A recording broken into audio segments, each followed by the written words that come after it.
मनाली, हिमाचल प्रदेशाच्या कुशीत वसलेलं एक स्वप्नासारखं शहर, जिथे प्रत्येक श्वासात बर्फाची थंड झुळूक आणि प्रत्येक नजरेत निसर्गाची जादू सामावलेली आहे.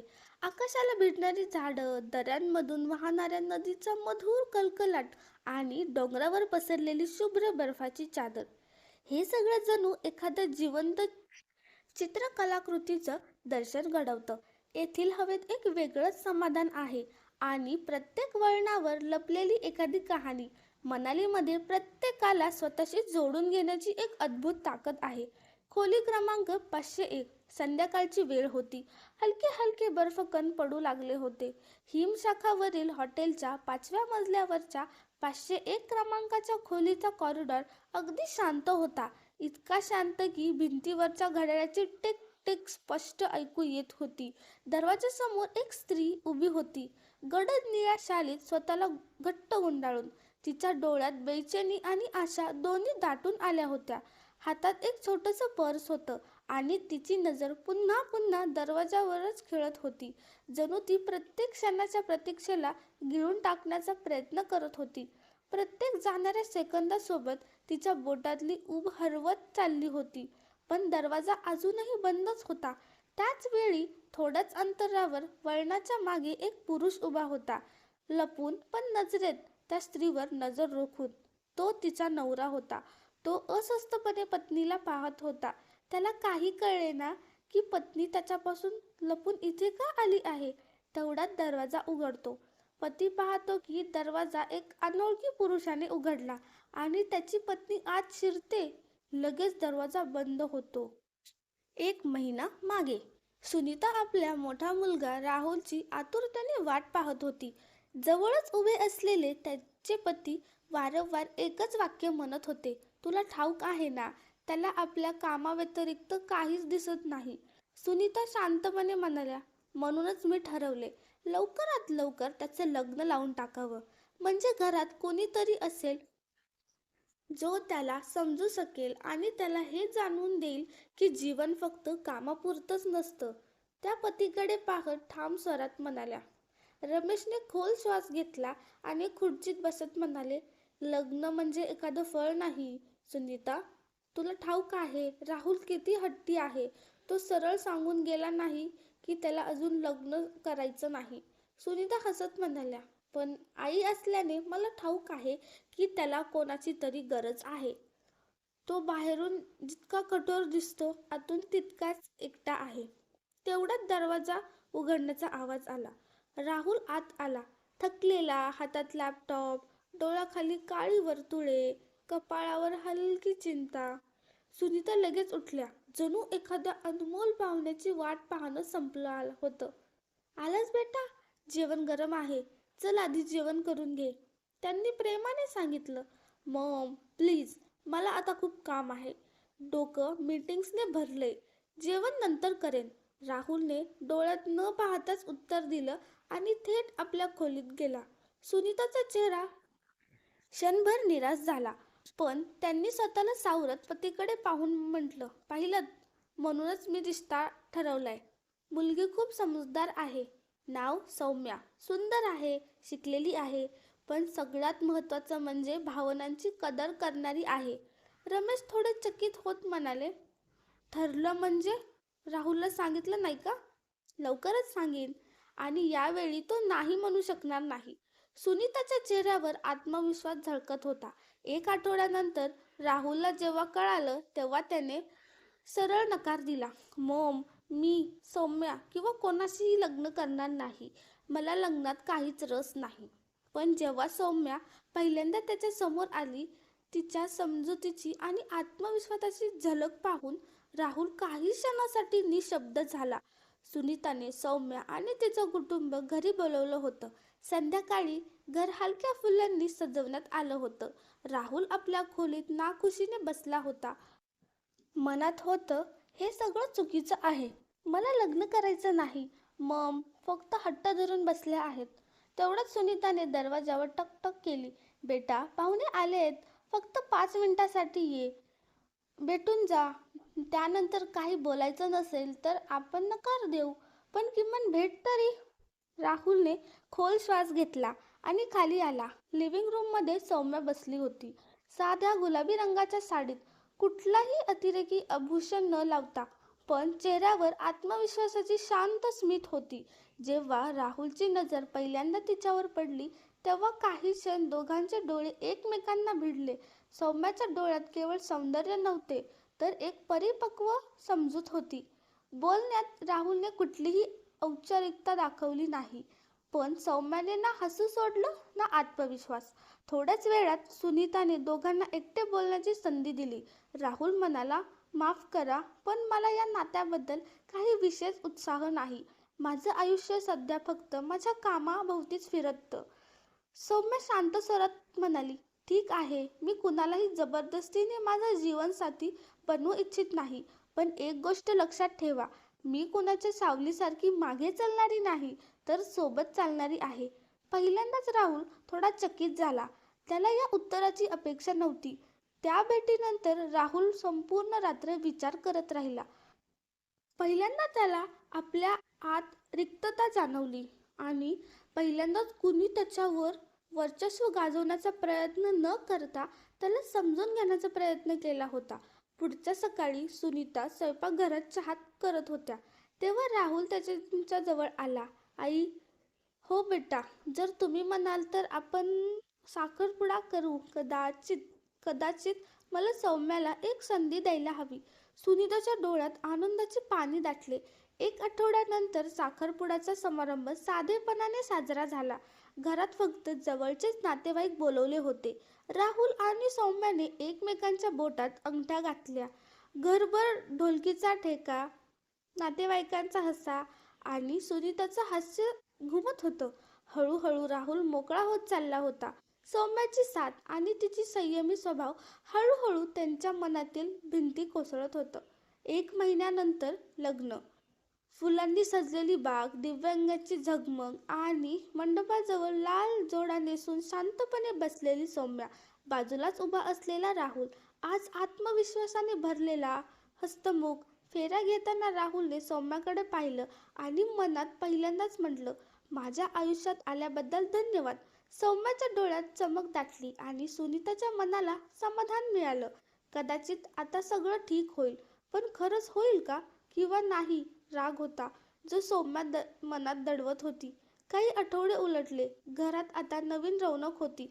सौम्याच्या उपस्थितीने जणू प्रत्येक कोपरा उजळला होता. ती फक्त राहुलच्या आयुष्यात नाही तर संपूर्ण घरात, विशेषतः सुनीताच्या मनात आपली जागा निर्माण करून बसली होती. सकाळची वेळ. स्वयंपाकघरातून जियाच्या फोडणीचा आवाज येत होता. सुनीता केसर आलूचे पराठे भाजत होत्या, तर जवळच उभी सौम्या चहाच्या पातेल्याकडे लक्ष देत होती. तेवढ्यात सुनीता म्हणाल्या, आजकाल तर तू फक्त राहुलच्याच आवडीचा विचार करतेस. लोणचंही तेच, भाजीही तीच आणि पराठेही. कुठे मी तर नाही ना विसरले तुला सून? सौम्या हसून म्हणाली, आई, तुम्हीही ना, तुम्ही तर माझी पहिली पसंती आहात. आता तिच्या हृदयात फक्त नाही तर प्रेमाचीही जागा निर्माण झाली होती. सकाळचा उजेड घराच्या अंगणात पसरला होता. तुळशीपाशी ठेवलेलं पाण्याचं भांड नुकतंच सुनीताने बदललं होतं. घरात पूजा थाळी होती, पण त्यांचं मन कुठेतरी हरवलं होतं. तेवढ्यात सौम्या स्वयंपाकघरातून बाहेर आली. थोडेसे ओले केस, कपाळावर सिंदूर आणि चेहरा हसरा. ती हलक्या आवाजात म्हणाली, आई, चहा करू का? तुमच्या आवडीचा, तुळशी अद्रकवाला. सुनीता हसत वळून म्हणाल्या, नको सून, आज मी काहीतरी वेगळं करते. तुझ्या जाण्याच्या आनंदात. तुझ्या आवडीची सुजी हलवा. सौम्या चकित होऊन म्हणाली, आपण कुठे चाललो आहोत का? मागून राहुल आला. केस टॉवेलने पुसत, मोबाईलवर कॉल संपवत आणि थोडा चिडून म्हणाला, मॉम, तुम्हीही ना, प्लीज सांगा ना, काय कट रचला आहे? सुनीता कपड्यांवरचे हात पुसत म्हणाल्या, कट नाही बेटा, सरप्राईज आहे. मी तुमच्यासाठी मनालीला 1 आठवड्याची ट्रिप बुक केली आहे. सामान पॅक करायला सुरू करा. राहुल थोडा डचकून म्हणाला, मॉम, ऑफिस? सुनीता त्याचं वाक्य तोडत ठामपणे म्हणाल्या, ऑफिस राहील बेटा, पण हा वेळ परत येणार नाही. सून नवी आहे, नातं नवं आहे, त्याला वेळ लागतो. तुला पण. मी तुझ्यासाठी एकदा आयुष्य थांबवलं आहे, आता ते जग. राहुल शांत झाला. सौम्याच्या डोळ्यात पाणी आलं. तिने हळूच जाऊन सुनीताचे पाय स्पर्शले तुम्ही तर आईपेक्षाही जास्त आहात. सुनीता तिच्या डोक्यावरून हात फिरवत म्हणाल्या, नको सोन, मी फक्त इतकंच पाहते की जे सूनपण मी पाहिले ते तुझ्या वाट्याला येऊ नये. घरासमोर टॅक्सी उभी होती. सुटकेस, प्रवासाच्या पिशव्या आणि हातात उबदार शाल. सुनीताने सौम्याच्या हातात एक छोटं डब्बा दिला. घरचे लाडू आणि आलू पराठे. डोळ्यात नमी आणि चेहऱ्यावर हास्य घेऊन त्या म्हणाल्या, बर्फात खायची इच्छा झाली तर हे उघडून खा. आणि हो, राहुलला सकाळी उठवायचं विसरू नकोस. राहुल हसत म्हणाला, मम प्लीज. रमेशही बाहेर आले. हात हलवून म्हणाले, सांभाळून राहा आणि फोन करत राहा. सौम्याने वाकून दोघांचा आशीर्वाद घेतला. टॅक्सीच्या काचेतून सुनीताचा चेहरा दिसत होता. हसरा, पण डोळ्यात आईची ओल स्पष्ट होती. जसं टॅक्सी वळून गल्लीतून निघून गेली, सुनीताच्या हलक्या आवाजात आनंदाने म्हटलं, आता हे नातं स्वतःच्या पंखांनी उडायला निघालं आहे. फक्त वरवाटांनी याला सदैव सुरक्षित ठेवावं. मनाली पोचल्यावर दोघांना रिसॉर्टमधला एक सुंदर खोली मिळाली. लाकडी भिंती, बाहेर बर्फाने झाकलेला देवदार आणि बर्फाचं सौंदर्य पाहून सौम्या आनंदून गेली. किती सुंदर जागा आहे ना राहुल, जणू एखाद्या चित्रात आलो आहोत. राहुल सुटकेस उघडत म्हणाला, हो, किती शांतता आहे इथे. ना कुठली मीटिंग, ना कुठला ताण. फक्त आपण दोघं. मागून सौम्या येऊन त्याच्याकडे सरळ पाहत म्हणाली, तर मग मिस्टर राहुल, या प्रवासाच्या पिशवीत आपल्या आठवणी भरूया. राहुल हसत असतानाच सौम्याने अचानक बर्फाचा एक छोटासा गोळा उचलून त्याच्या कानाजवळ लावला. सौम्या खोटा राग करत म्हणाली, अरे, ही थंड बर्फ, आता तू गेलास कामातून. आणि मग सुरू झाली बर्फातील पकडापकडी, जिथे दोघं मुलांसारखे बर्फात खेळू लागले, पडले, हसले आणि पुन्हा एकमेकांना नव्याने जाणू लागले. थोडा शांत सण येताच राहुल मंद स्वरात म्हणाला, तू हसतेस तेव्हा वाटतं की सगळं ठीक आहे. सौम्या थांबून उत्तरली, मग हसू दे, जेणेकरून काहीही तुटू नये. राहुलने तिच्या शब्दांकडे फारसं लक्ष दिलं नाही, पण सौम्याच्या आवाजात काहीतरी वेगळं होतं. रात्री मनालीच्या बर्फाळ दऱ्यात गप्प होता, पण खोलीत सौम्याचं हसणं आणि हलका कीटकांचा आवाज होता. राहुल लॉबीमध्ये कॉफी घ्यायला गेला होता. सौम्या एकटी खोलीत होती. ती आत्ताच बाथरूममधून बाहेर आली होती. केसात अजूनही पाण्याचे थेंब होते. तेवढ्यात तिच्या फोनच्या स्क्रीनवर एक अनोळखी नंबर चमकला. नाव नव्हतं, फक्त नंबर. सौम्या थांबली. काही क्षण स्क्रीनकडे पाहत म्हणाली, मग हळूच फोन उचलला. एक दीर्घ श्वास घेतला आणि कॉल रिसीव्ह करून हसत बोलू लागली. तेवढ्यात दरवाजा उघडला. राहुल 2 कॉफीचे मग घेऊन आत आला. सौम्याने हळूच कॉल कट केला आणि जणू काही झालंच नाही असं सहजतेने हसली. राहुलने थोडं गंभीर नजरेने विचारलं, कोणाशी बोलत होतीस? सौम्या खट्टाळपणे म्हणाली, मनालीच्या थंडीत गरम कॉफी आणणारा नवरा आणि वर प्रश्न विचारणारा. अरे, आई होती, काळजी करत होती की तू बर्फात कुठे विसरू नकोस म्हणून. राहुल हसला, पण तिच्याकडे खोल नजरेने पाहत म्हणाला, कधी कधी वाटतं की तू काहीतरी लपवतेस, पण तुझं हे हसू मला पुन्हा मूर्ख बनवतं. सौम्याने काही उत्तर दिलं नाही. ती शांतपणे कॉफी पीत राहिली. राहुलची नजर मात्र तिच्या फोनवर होती. त्याच्या मनात विचारांचे वादळ उठले होते. खरंच आईचा फोन होता का? मग तिने मला का नाही बोलवलं? की कुणी दुसऱ्याचाच कॉल होता? रात्रीचे सुमारे 11 वाजले होते. मनालीच्या हवेत गारवा आणि गृढता दोन्हीही मिसळलेले होते. खोलीत हलका आवाज चालू होता. राहुल पलंगावर पडला होता, पण त्याची झोप डोळ्यांपासून दूर होती. त्याची नजर टेबलवर ठेवलेल्या सौम्याच्या फोनवर वारंवार जात होती. त्या एका कॉलने त्याच्या मनात संशयाचे वादळ पेटलेले होते. थोड्याच वेळात सौम्या बाथरूममधून बाहेर आली. तिने बॅगेतून काहीतरी काढून पर्समध्ये ठेवले. मग जॅकेट घातलं आणि काही न सांगता दरवाजाकडे वळाली. राहुलने डोळे मिटल्यासारखं नाटक केलं. जसं दरवाजा उघडून सौम्या बाहेर पडली, तसं राहुल झटकन उठला, पटकन मफलर घेतला आणि तिच्या मागे लागला. सौम्या शांतपणे लिफ्टसमोर उभी होती. राहुलने कोपऱ्यातून पाहिलं. ती एकटी नव्हती. एक स्टाफ मेंबर आधीच तिची वाट पाहत होता. सौम्याने त्याच्याशी काही बोललं आणि दोघं मिळून रूम क्रमांक 501 कडे निघाले. राहुलचं हृदय जोरात धडकू लागलं. तो आवाज न करता त्यांच्या मागे गेला. रूम 501च्या दाराजवळ पोचल्यावर स्टाफने दरवाजा ठोठावला. दरवाजा उघडला आतून एक पुरुष बाहेर आला. तू आलीस? त्या माणसाने म्हटलं. सौम्याने आजूबाजूला पाहिलं आणि पटकन आत गेली. दार बंद झाले. राहुल जणू दगडासारखा उभा राहिला. त्याचा घसा कोरडा पडला. डोळ्यातील विश्व डळमळू लागला. हे काय होतं? हा माणूस कोण? सौम्याने माझ्यापासून काय लपवले? काही वेळ तो तसाच दरवाजाजवळ उभा राहिला. मग खिशातून फोन काढून रेकॉर्डिंग चालू केली आणि कान दरवाजाला लावून ऐकण्याचा प्रयत्न करू लागला. आतून हलक्या आवाजात बोलणे ऐकू येत होते. तो माणूस म्हणाला, तू एवढा उशीर का केलास? मला वाटलं आता तू येणार नाहीस. सौम्या हलक्या आवाजात म्हणाली, राहुल सोबत होते. मी हळूच बाहेर पडले. खूप अवघड होतं. राहुलला असं वाटलं की जणू काहीतरी त्याचे हृदय मुठीत पकडून पिळून काढलं. तो थांबला नाही आणि तिथून निघून गेला. मनालीहून परत येऊन काही दिवस झाले होते, पण हिमशाखा रूम नंबर 501च्या आठवणी राहुलला सोडतच नव्हत्या. घरचं वातावरण वरवर शांत होतं, पण आतून सगळं तुटून पडलं होतं. टेबलवर नाश्ता मांडलेला होता. राहुल खुर्चीवर बसला होता. समोर पेपर होता, पण लक्ष कुठेतरी दुसरीकडेच. सौम्य शांतपणे त्याच्या प्लेटमध्ये पराठा ठेवते. राहुल न बघताच अपरोधाने म्हणतो, सकाळ सकाळ एवढं प्रेम, की रात्रीचा थकवा गेला नाही ना? सौम्या थोडी वेळ थांबून शांतपणे म्हणाली, मला समजलं नाही.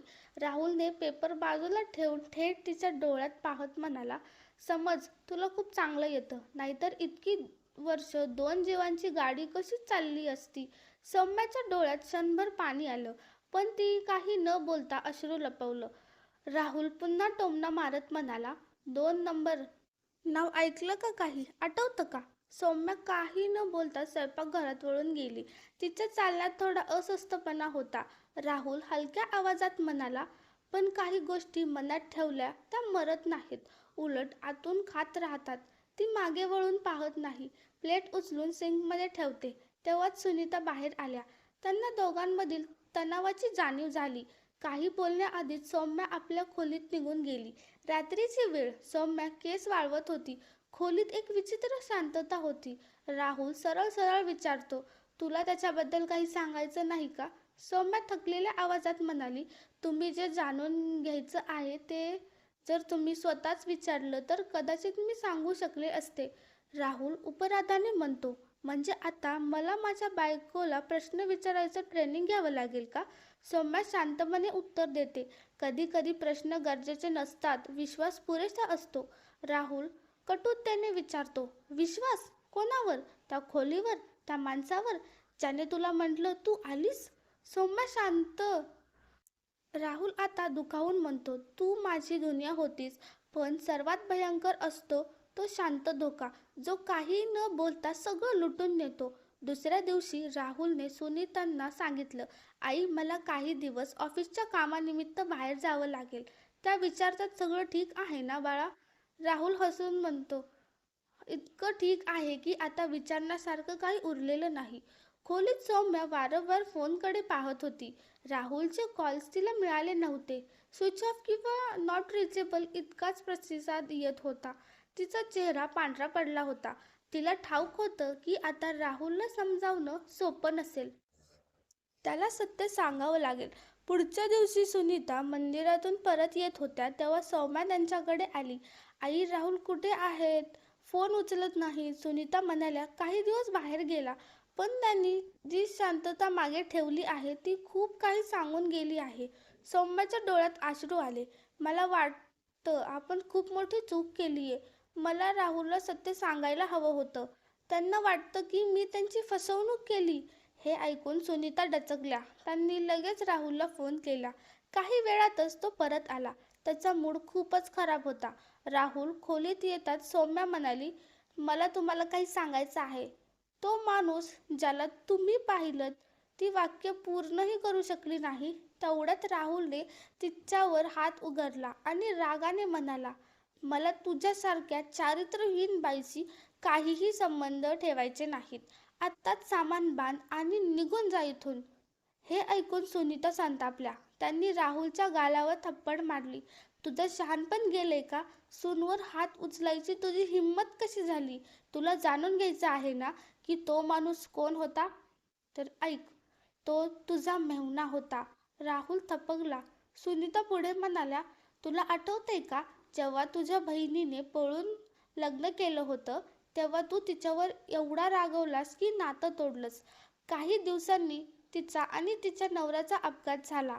तुला वाटलं की ते दोघं मेलेत, पण तसं नव्हतं. ते दोघं जिवंत होते, फक्त खूप जखमी झाले होते. मी तुला सांगायचं ठरवलं होतं, पण तुझा राग पाहून माझी हिंमत झाली नाही. सौम्या आल्यावर मात्र मी तिला सांगितलं. तेव्हापासून ती त्यांच्याशी बोलू लागली. काही दिवसांपूर्वी तुझी बहीण वर्तिकाची तब्येत बिघडली होती. ती मनालीत होती तिच्या पतीसोबत. म्हणूनच मी तुला आणि सुनेला मनालीला पाठवलं, जेणेकरून ती तिची काळजी घेऊ शकेल. हे ऐकून राहुलच्या डोळ्यावरचा पडदा दूर झाला, रंगच उडाला. सौम्याच्या डोळ्यातून आधीच पाणी वाहत होतं.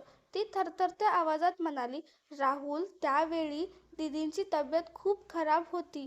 जिजाजींनी सांगितलं होतं की ते तिला त्यांच्यासमोर आणू इच्छित नाहीत, कारण त्यांना भीती वाटत होती की तू त्यांना पुन्हा नाकारशील. म्हणून मी लपवलं. पण माझा हेतू कधीही फसवणुकीचा नव्हता. मी फक्त एक बहीण म्हणून दीदीसोबत होते त्यांच्या शेवटच्या दिवसात. राहुल हळूहळू बसला, जणू कुणीतरी त्याच्या पायाखालची जमीनच खेचून घेतली. दीदी जिवंत होती? त्याचा आवाज तुटला. सुनीताच्या डोळ्यात पाणी होतं. हो, पण आता नाही. सौम्याने त्यांना कधीच एकटं सोडलं नाही बाळा. पण तू मात्र त्यांना पूर्णपणे एकटं सोडलंस. राहुलच्या डोळ्यातून अश्रू वाहू लागले. आई, मी खूप मोठी चूक केली. मी सौम्याला शिक्षा देऊन टाकली. तेही तिची चूक नसताना. सौम्या शांतपणे जवळ आली. राहुलने तिचा हात धरला आणि आवाजात थरथर होता. जेव्हा विश्वास तुटतो तेव्हा हृदयही तुटतं. पण जर शिक्षा देऊन एखादं नातं वाचत असेल तर मी रोज माफी देऊ शकते. फक्त एकदा तरी तू माझा हात धरून समजून घेण्याचा प्रयत्न केला असता. राहुल तिच्या मांडीवर डोकं ठेवत रडत राहिला. माफ कर सौम्या. सौम्याने त्याचा हात हातात घेतला. आपण पुन्हा सुरू करू शकत नाही, जणू काही घडलंच नव्हतं. पण आपण तिथून सुरू करू शकतो जिथं धागा तुटला होता. मी तुझ्यासोबत आहे, पण यावेळी फक्त तोपर्यंत जोपर्यंत तू मला समजून घेण्याचा प्रयत्न करशील, न्याय करण्याचा नाही. राहुलने वचन दिलं. आता कधीच नाही सौम्या. प्रत्येक गोष्ट विचारून घेईन, ऐकन आणि विश्वास ठेवेन. काही आठवड्यांनी मनालीच्या त्याच दऱ्यांमध्ये हिमशिखराजवळ ते दोघं उभे होते, राहुल आणि सौम्या. राहुलने तिचा हात धरून रूम 501 कडे पाहिलं. सौम्या हसली आणि म्हणाली, इथूनच आपण पुन्हा जोडायला सुरुवात केली. आता वाऱ्यात थंडी नव्हती, कदाचित कारण दोन हृदयात पुन्हा ऊब परत आली होती. तुम्हाला ही कथा कशी वाटली आम्हाला कमेंट करून नक्की सांगा. आणि जर तुम्ही या चॅनलवर नवीन असाल तर आमच्या चॅनलला सबस्क्राईब करायला विसरू नका. Thanks for watching.